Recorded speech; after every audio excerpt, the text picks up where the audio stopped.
If you're a beginner looking for the best camera for YouTube videos in 2023, in this video, I'm going to cover the top things that you need to consider when looking for the best cameras for beginners, along with our top recommended cameras across a range of budgets so that you can find the right one for you and for your YouTube filming needs. Now, if you're already creating YouTube videos, let me know down in the comments, what camera are you currently using and what do you love about it? Now, with so many different camera brands and options and prices out there, I want to stress this point first, that you don't need to go and get the latest and greatest camera to have a successful YouTube channel or to create great videos. Some of the biggest channels don't even use a camera at all, creating faceless videos. So a pretty common belief with people thinking that they need to go and have this special fancy camera and that their videos won't be great until they do. In a lot of cases, that's just holding people back and wasting their money. You probably have more than enough right now to start with what you've already got. But because you're watching this video and because you are considering buying a new video, the first thing, the most important thing that you need to get clear on first up is your budget. And then you need to work out exactly what it is that you need or want from your camera. And for that, we need to be clear on what types of videos are you going to be making.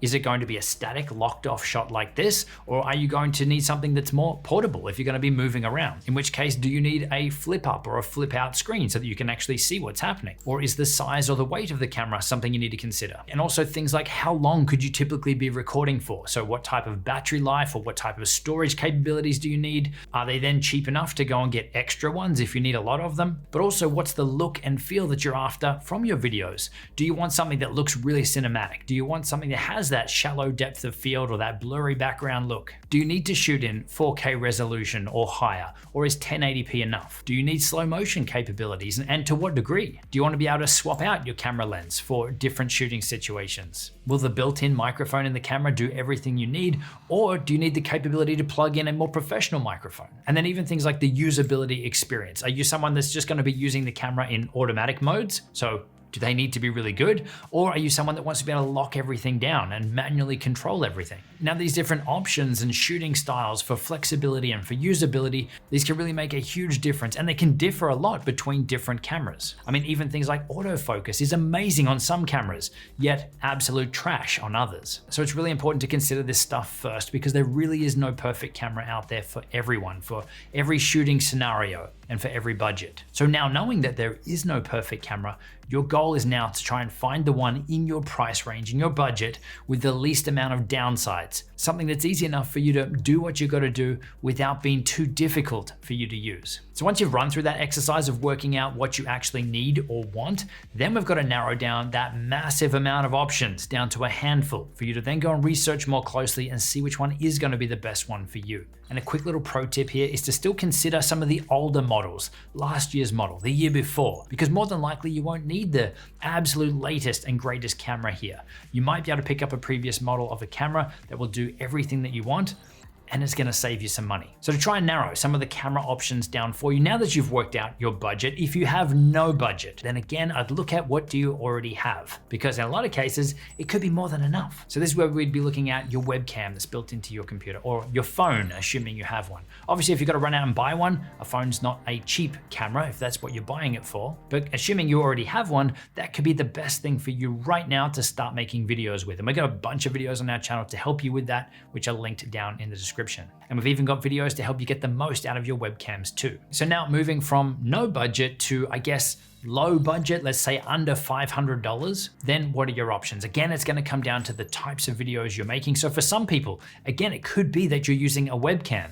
So you could look at something cheaper like a Logitech C922 for around $80, a Logitech Brio for around $170. My personal favorite webcam right now that we use to create a lot of course content inside of our accelerator program and for any online interviews and things is the Insta360 Link, which in terms of webcams isn't cheap. It's $299, but as a webcam, it's absolutely amazing. Now, if you're someone who's after a small portable camera for any sort of vlogging or moving around, then that's where a point and shoot style camera like the Sony ZV-1F could be great. These types of cameras typically have great autofocus, the picture quality is really good, and you can even start to get some more cinematic looking shots out of these with a little bit of that blurry background look if that's what you're after. Also with these types of cameras, you can start to lock down some of your settings as well to get some of that more creative control. But They also work pretty well under auto. Now, while this type of camera is good for moving around, this could also be a great camera for you if it's going to be a locked off shot like this one here too, because you'll be able to set it up on a tripod. You'll be able to either run it off batteries, or a lot of these cameras you can actually get dummy batteries that you can plug into the wall as well. So you can use these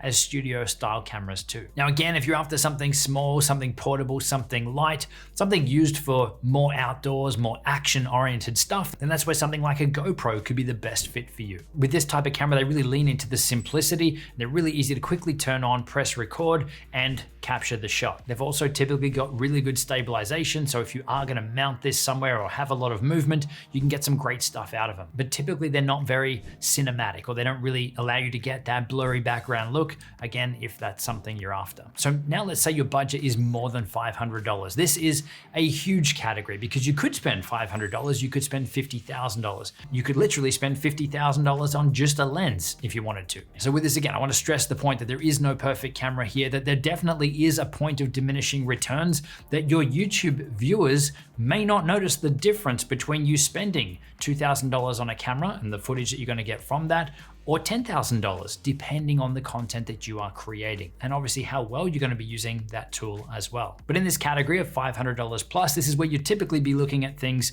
more like a DSLR or a mirrorless camera, if that's what you're after, or even a pro level video camera if you are someone much more advanced. But keeping this video to beginners, again, this is where you'll want to be looking at what do you actually need from the camera. Interchangeable lenses, battery life, the look and feel of the footage that you're able to create. So a few good popular cameras out there that you could consider are things like the Canon M50 Mark II, which sells for around $700. It's a really great lower end kind of all-rounder. It does a lot of things really well. Up from that, you could look at something like the Sony A series of cameras. And once again, there's a lot of options in that series to choose from. The more professional end of things, if you are someone who needs those advanced features and controls, then that's where you'd be looking at the A7 series of cameras. But I'm also a big fan of Panasonic's GH5, GH6 series of cameras as well. And even for this video, and most of the videos that are filmed on our YouTube channel, I'm using a Panasonic GH5 for those. I haven't upgraded in years. This is literally a camera that was released back in March 2017. What I personally love about this camera is it's got amazing stabilization. It's got amazing Wi-Fi control that I can control it all from sitting in front of the camera. It's got 2 memory card slots so that there's redundancy when I'm filming. It's got great audio input options as well. I literally have the microphone directly connected to the camera. But really beyond that, I don't need anything more fancy or more complicated for my use case. So again, you might find that by looking at some of the older models of cameras, you're able to pick up a real bargain and something that's going to tick most of the boxes for you. Now, the GH5 doesn't tick all of the boxes for me. It doesn't have great autofocus, but then I don't really use autofocus. So again, you need to work out what you need first. What are your non-negotiables in a camera, and start from that place. Now, if you are someone who is looking on the more pro end and looking at cameras that do have interchangeable lenses so you can get more creative with the videos you're making, I would suggest that you look long-term with that and really invest in the lenses themselves more so than the camera, because you can upgrade the camera at any point, but you'll likely find that the lenses that you invest in, you can then use those in other cameras as you progress. So if you're going to prioritize one over the other, make your lenses the priority, because you can use them then on other cameras as you upgrade. Now, I'm going to sound like a broken record, but I want you to remember to go and follow through that exercise at the start of the video. Back at this timestamp. Get clear on what it is that you actually need or what you want from your camera first. And obviously, you want to stick to your budget too. And also remember that there really is no perfect camera. So your goal is to try and find the best one for you that ticks as many boxes as possible, but knowing that there isn't going to be a perfect one, and that you don't need to have the latest and greatest camera either. There's also 2 videos linked on screen. One of them is diving into the different camera brands so that you can see some of the differences between them. And the second one is all around why I use a $15 microphone. I'll see you in there.